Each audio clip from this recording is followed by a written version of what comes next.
அனைவருக்கும் வணக்கம். எங்களை வழிநடத்தி கொண்டு எங்களுக்கு ஒரு நல்லாதரவு தந்து கொண்டு இருக்கின்ற எங்களுடைய சப்ஸ்கிரைபர்களுக்கு எனது முதற்கண் வணக்கத்தை தெரிவித்துக் கொள்கிறேன். நண்பர்களே, முன்னாடி போட்டுள்ள பதிவுகள் நாகங்களை பற்றிய பதிவுகள் போட்டுள்ளோம். அதில் நாகங்களுக்குண்டான திக்குகள், நாகங்களுக்குண்டான கிரகங்கள் போன்றவற்றையும் அஷ்ட நாகங்களுடைய பெயர்களையும் குறிப்பிட்டு பதிவுகள் போட்டுள்ளோம். அதைத் தொடர்ந்து இப்பொழுது அஷ்டநாக பூஜையை பற்றிய பதிவை இப்பொழுது போட உள்ளோம். அஷ்டநாக பூஜை எதற்கு செய்கின்றோம் என்றால், நமது ஜாதகத்தில் சர்ப்பதோஷம், காலசர்ப்பதோஷம் போன்ற தோஷங்கள் இருப்பதனால் நமது வாழ்வில் நமது முன்னேற்றத்திற்கு பல்விதமான தடைகள் இருப்பதால் அதற்கு தகுந்த பரிகாரங்கள் செய்து கொள்ள வேண்டும். அதற்காக கோயில்களில் நவகிரக ஸ்தலங்களில் இருக்கக்கூடிய ராகு கேது சந்நிதியில் சென்று அதற்குண்டான பிரதி பரிகார விஷயங்கள் செய்கின்றோம்.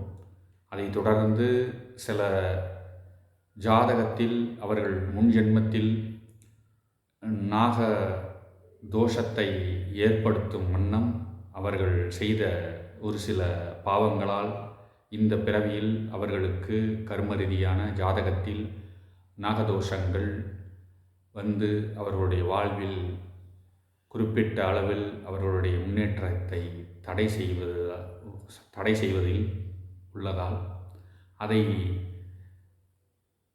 பரிகார நிமித்தத்தில் அதை சரி செய்வதற்காக அஷ்டநாக பூஜை செய்கின்றோம். அந்த அஷ்டநாக பூஜை என்பது எப்படி செய்ய வேண்டும் என்று அன்பர்களுக்கு இந்த காணொளி காட்சி வாயிலாக ஒரு வெளிப்படைத்தன்மையுடன் கூற இருக்கின்றோம். முதலில் அஷ்டநாக பூஜை செய்வதற்கு ஒரு சுத்தமான இடத்தை தேர்ந்தெடுத்து, அல்லது உங்களுடைய குலதெய்வ கோயிலிலோ அல்லது காலந்தொட்டு நாக சர்ப்பங்கள் வழிபடக்கூடிய காவுகள், காடுகள், அல்லது உங்களுடைய குலதெய்வ கோயிலுக்கு அருகில் இருக்கக்கூடிய புற்றுகள், அல்லது மாரியம்மன், காளியம்மன் கோயில்களில் அருகில் இருக்கக்கூடிய நாகப்புத்துகளுக்கு அருகில் இந்த பூஜையை நீங்கள் பண்ணலாம். அதற்கு தேவையான நல்ல சுத்தமான இடம் தேவை. அந்த இடத்துல நவகண்ட ஸ்வஸ்திக பத்மம் போடணும். ஸ்வஸ்திகம் உங்களுக்கு தெரியும். அடுத்த காணொலியில் ஸ்வஸ்திக பத்மம் எப்படி போடுறதுன்னு நான் சொல்லிடுறேன். ஸ்வஸ்திக பத்மம் நவகண்டம் 9 ஸ்வஸ்திக பத்மம் போடணும். இந்த ஸ்வஸ்திக பத்மம் போடுவதற்கு மஞ்சள் பொடி, அரிசி பொடி, பச்சரிசி மாவு பொடி வேணும்.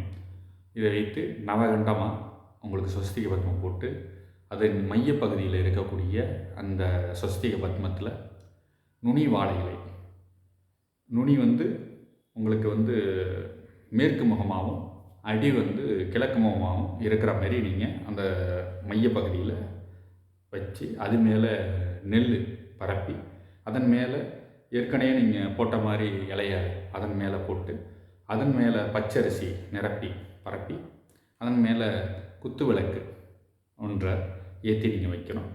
இந்த ஐயப்பன் கோயிலில் இருக்கக்கூடிய விளக்குகள் மாதிரி இருந்தால் ரொம்ப நல்லது.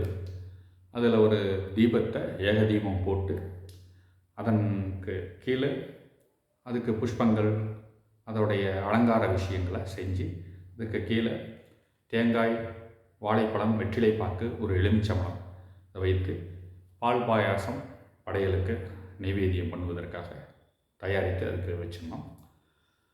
அந்த குத்து விளக்கில் நாகராஜாவாக ஆவாகனப்படுத்தி 8 திக்குகளிலும் அட்டநாகங்கள் அனந்தன், வாசுகி, தக்ஷகன், கார்கோடகன்,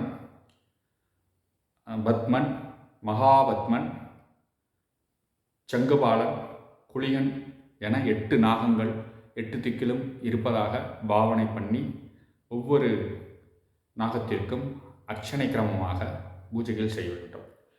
இந்த பூஜைக்கு தயாராகுவதற்கு முன்னாடி தேகசுத்தி செய்து, சங்குபூரணம் செய்து, குருவந்தனம் செய்து, அடுத்து கணபதி பூஜை செய்து, அதற்கு அப்புறம் தான் இந்த பூஜையை நீங்கள் இங்கே ஆரம்பிக்கணும். இப்போ நான் சொன்ன எல்லாமே கேரள தந்திர சாஸ்திரத்தின் ரீதியாக செய்யக்கூடிய பூஜைகள். இதனால் உங்களுடைய ராகு எது தோஷம், காலசர்ப்ப தோஷம், சர்ப்பதோஷம், உங்களுடைய பூர்வ ஜென்மத்தில் செஞ்ச அனைத்து பாவங்களும் தோஷங்களும் நீங்கும் என்பது உண்மை. இதை நீங்கள் செஞ்சு பாருங்கள். அடுத்த பதிவில் நான் உங்களுக்கு ஸ்வஸ்திக பத்மம் எப்படி போடுறது, அதனுடைய உண்மை நிலை, அது எதுக்கு போடுறோம், எந்த தேவதைக்கு உண்டானது, எந்தெந்த தேவதைகளுக்கு அந்த ஸ்வஸ்திக பத்மம் போடலாம்னு நான் உங்களுக்கு அதை குறிப்பிட்டு அதை நான் வெளிப்படுத்துகிறேன். நன்றி, வணக்கம். எமது சேனலை சப்ஸ்கிரைப் செய்யுங்கள், ஷேர் செய்யுங்கள், பெல் பட்டனை அழுத்தி எங்களுக்கு உங்களுடைய நல்ல ஆதரவை தர வேண்டும். நன்றி, வணக்கம்.